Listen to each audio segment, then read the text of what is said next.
Yes, sir. Now slides are visible. Good. So once we extract the features after pre-processing, then using these features, so we can put together all these features are the attributes of the object or sample. And if our object, one of the object of one of the task in computer vision, in general, are making inference is to count the number of objects or to infer what object it is. So essentially, if we have to categorize an object, it is referred to as classification problem.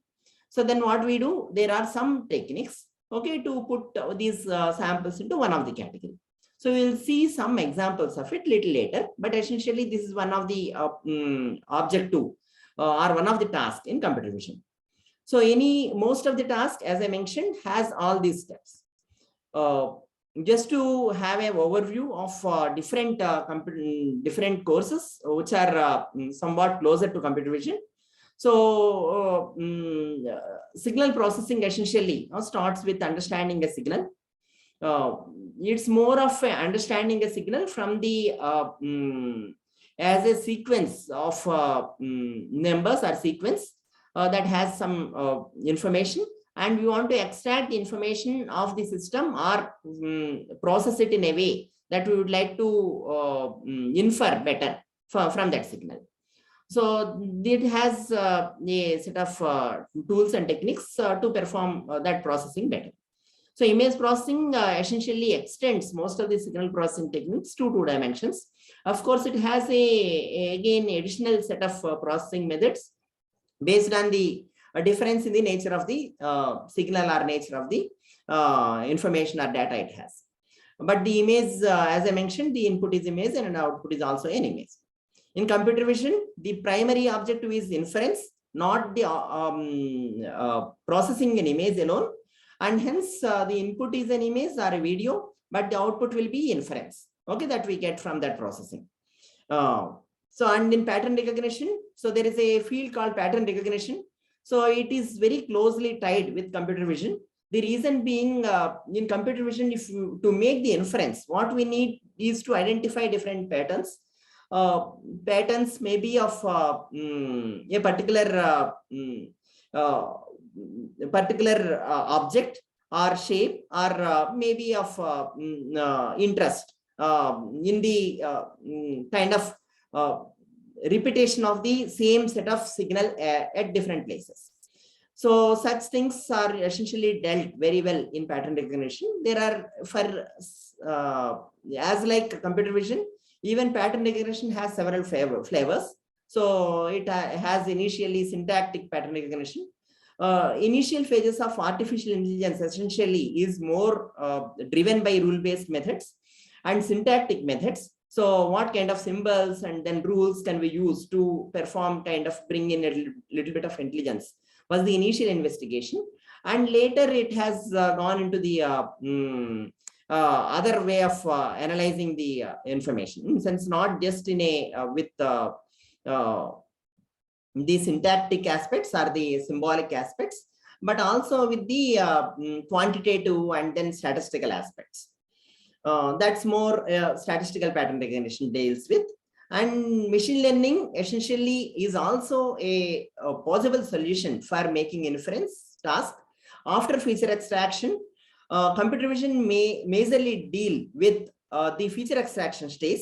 Image processing deal with the pre-processing stage. Computer vision is a major part of computer vision has been focused on feature extraction, because what kind of attributes should we look at for what different tasks of importance and for making inference, because that also is of reasonable importance. In fact, it is much more important before the deep learning era, because machine learning methods or the classification methods or even pattern recognition methods are more deal with the, once we have a good set of attributes, how do we put the inference or putting into different classes and so on.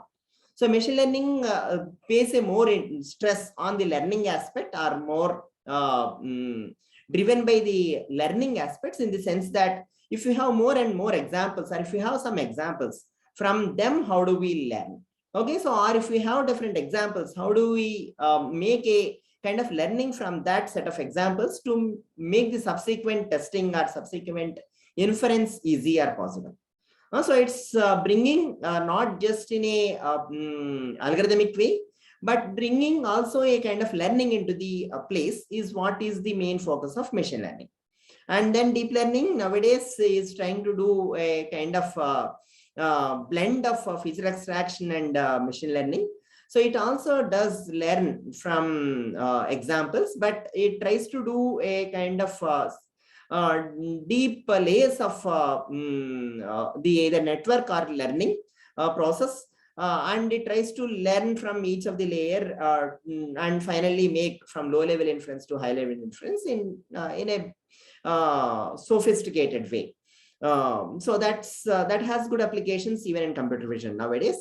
And artificial intelligence, as I mentioned, is a overview of or bringing intelligence in some sense, okay, and artificially performing the task of interest. So it's in broader sense, all the above are the part of artificial intelligence, but the definitions keep varying from time to time.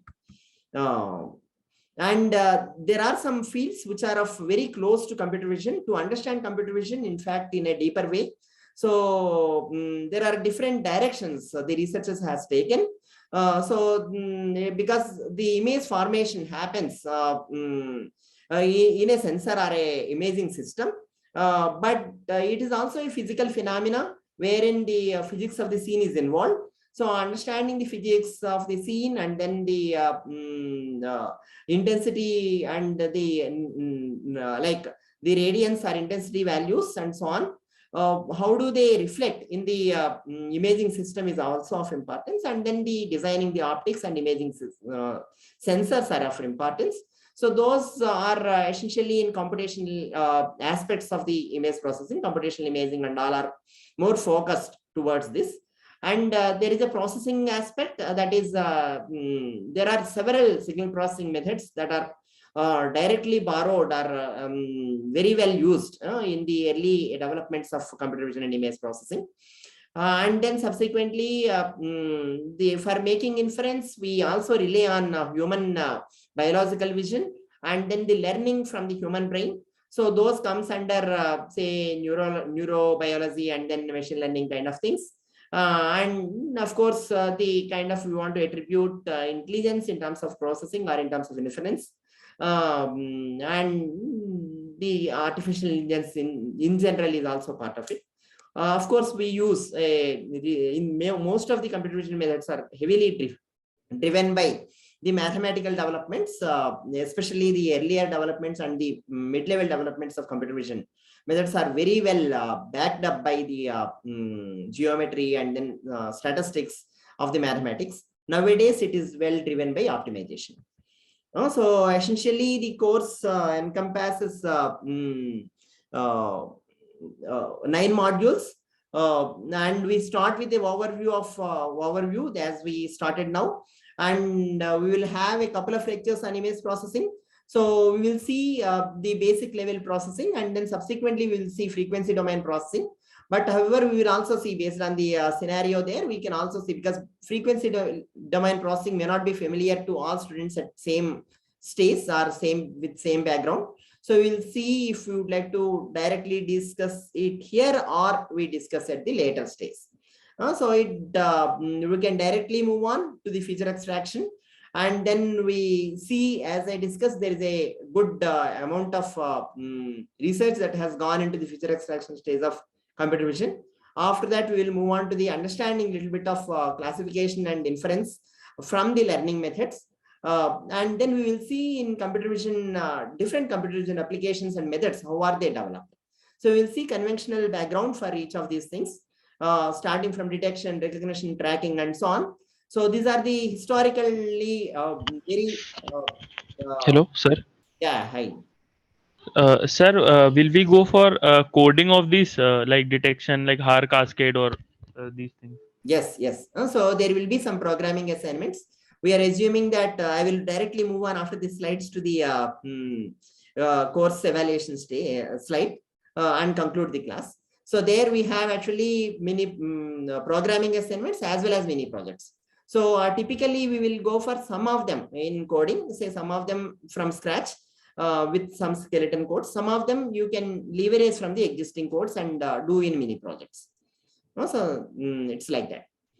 So the very well cited or very well known methods of each of these are many of these will be discussed. So we will go for understand this image segmentation task, and then also some kind of visual tracking and so on. We will also see 3D reconstruction. Essentially, it is considered as 3 R's of vision: recognition, either let it be detection, recognition and detection, tracking or whatever, and then segmentation, that is reorganization, and then reconstruction are referred to as 3 R's. So we will see some of the example tasks or computer vision methods. So in each of these things. We will see some background details of them. We will also refer to some papers of the base papers, and then we will understand them to some extent and code to some extent. So we will be evaluated, like the course is evaluated with 2 quizzes and then a final exam in written format. And then there will be 3 to 5 class tests. So these will be of multiple choice questions will be asked, or some kind of fill in the blanks questions through Moodle, and we will evaluate there through that. And then programming assignments and mini project. Also, this is roughly the assessment procedure that I am thinking. So if you have any questions, you can ask. Otherwise, you can conclude the class.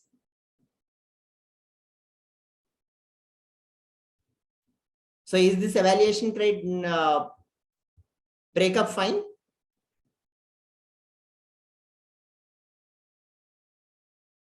Okay, if you are in, yeah, yes, you can tell. Sir, we'll do this like computer vision in Python only, na sir? Yes, yes, yes. Of course, as I mentioned in the last class, those who are keen on doing in MATLAB, they can do, but they have to follow the instructions. Like if it is to be coded from scratch, it has to be, and so on. Only thing is when they want to give these code snippets, then we need to see. So whether both languages can be given, and so on. So what is the last section, mini project or paper presentation? So here what I am thinking is there will be very highly cited papers and recent papers as well in this area, which will give you some good understanding of base methods or the recent methods. So such papers you can understand and present. So that option we will have. So there we will see if we would like to have a single option for all. Otherwise, I'm thinking of both options. Some of you can do a kind of mini project wherein you can say other than programming assignments, you can go one level ahead and bring in a couple of concepts together and demonstrate some task of computer vision. Okay. That can be done in group. So 2 students together can do. Group of 2 Okay. students. Okay. Any other questions or doubts? Okay. Thank you. Thank you then. We'll see again on Friday. Bye. Thank you, sir.